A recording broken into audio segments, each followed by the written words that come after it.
yeroo sadii waggoottan afran darbe keessatti briefing nu gaafatanii turan jechuudha.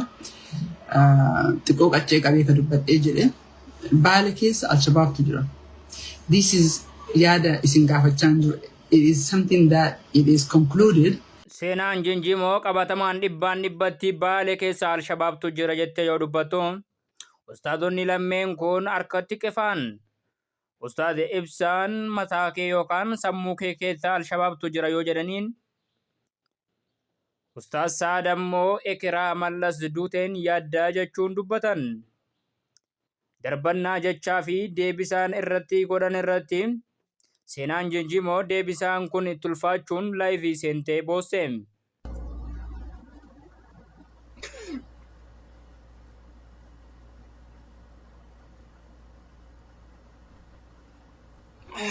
Anyway, maraatti waggaatanii gaamaarratti dhufuu fi keessattuu shamaraa bakka laafaa ta'een laafaa hin taaneen beeknu.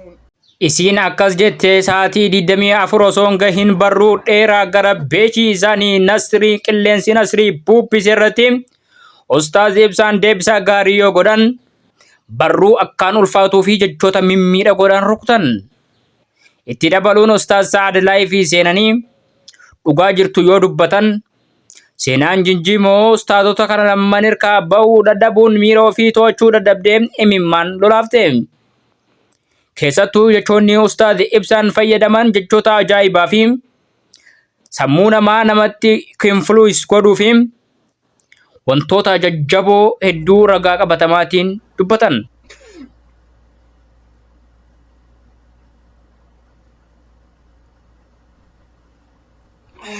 Anyway, maraatti waggaatanii Ay seenaa Jinjimoo. Ustaad Ibsaan akkas jechuun jalqaban biyya gootaatii malee bakka ololaa miti.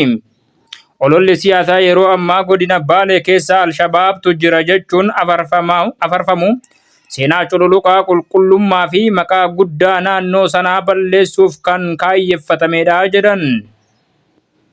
Itti dabaluun Baaleen lafa goototni itti dhalatanii fi seenaa dhiiraa itti ijaaramee fi tulluuwwan ishee madda miidhaginaa qilleensa ishee madda haaraa galfiitiin lafee fi dhiiga qabsaa'otaa kan utubamte Baaleen handhuura Oromooti malee bakka ololli afaaniin xurooftus miti jechuun dubbatan. Seenaan Jinjimoo barruu Ustaaz Ibsaa barreessan kana gadi fakkeenyaan namoonni hedduun dubbisanii eenyummaa seenaa yoo hubatan barruu kanatti gammadduu waan hin taaneef akka kanaanis deebisuu waan dadhabdeef boossee jedhame. Baaleen seenaa keessatti madda Oromootaa fi gootummaa qabsoo fi birmadummaa malee bakka yaadanii fi finxaaliyyiin itti dhalatanii fi guddatanii miti jechuunis itti dabalan. Gama biraatiin ololli gurraachi Baalee keessa Al-Shabaabtu jira jechuun dhiibbaa ololli akkasii uumuu gadi fageenyaan haa ilaallu jechuun dubbatan.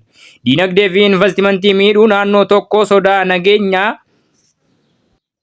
Diinagdee fi investimentii miidhuu naannoon tokko sodaa nageenyaa qaba jedhamee yoo hamatame jireenyi daldalaa fi investimentii ni qancara. Namoonni kaapitaala qaban achitti hojii daldalaa fi investimentii jalqabuuf ni sodaatu. Kun immoo guddina Baalee duubatti harkisaa jechuun dubbatan. Turizimiin laamsha'uu imaltoonni turizimii biyya keessaa fi alaa madda qabeenyaa uumamaa kanneen akka Soof Umar paarkii biyyaalessaa fi kan kana fakkaatan daawwachuuf dhufan sodaachisuun akka isaan gara Baalee hin seenne ugguruudha jedhan. Haasaa seenaan Jinjimoo daqiiqaa muraasa keessatti dubbattee maqaa biyyaa balleessuu fi investimentii fi misooma qabeenyaa garaagaraa balleessuu irratti gahee olaanaa qaba. Kun shira diinaati jechuunis balaaleffatan. Akka isaan gara Baalee hin imalle godhuun kun ammoo galii namoonni sun argachuu danda'an dhabamsiisa jechuun dubbatan.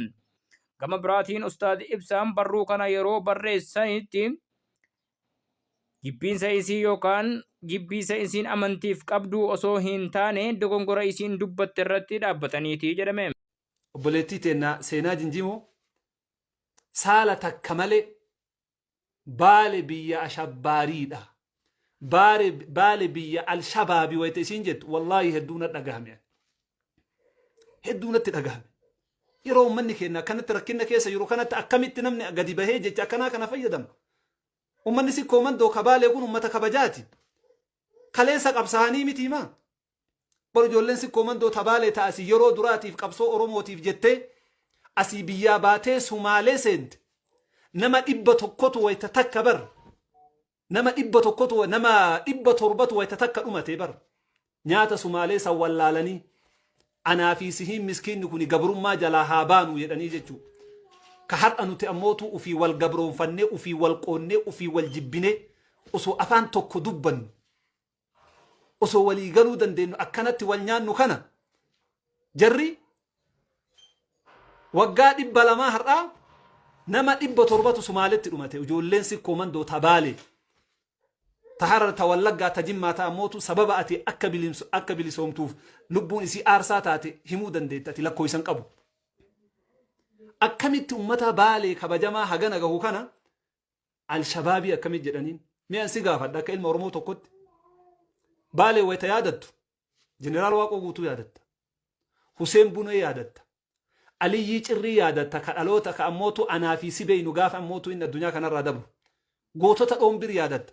Namuma tokkicha Alshabaabii baalee keessaa jedhanii haasawa gurraan akkanumaan yoo dhageette malee namuma tokkicha ka dubbatamu jira. Ebelu ka jedhamu jira. Maal yaaddeeti wayita haasawa akkanaa kana dubbattu? Dargaggeessa lafaa dhufa jiru kanaa maal yaaddeeti? Shira ummanni duraan ummata kana cabsuudhaaf. Ummanni baalee kun ummata qabsaahaadha. Ummata diina jala hin teenne jedhee ummanni asiin dura shira itti xixee Alshabaabii jedheetiin dargaggeessa isaa nyaataatiin ture.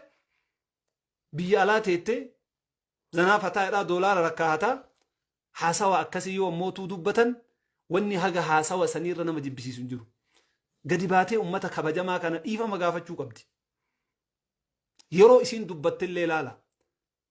Yeroo hawaasni keenya biyyaa fi alaallee hawaasni si koomandoo ka Arsii aanaa seeruu akkamitti buqaa akkamitti rakkata jedhee namni imimmaan boohaatiin hin jiru waan dandahuun qarqaaruudhaaf tattaaffii godhaatiin hin jirutti ajandaa kana gadi bahan.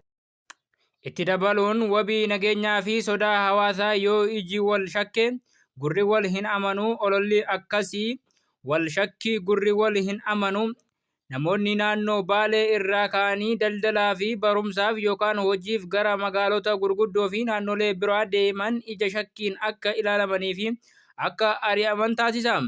Wareegama seenaa xureessuu baaleen biyya qabsaa'otaa haqaa fi birmadoota kanneen akka Muhammad Gadaa Qaalluu, Jeneraal Waaqoo Guutuu fi gootota birootiin malee bakka finxaaleeyyiin itti dhalate miti.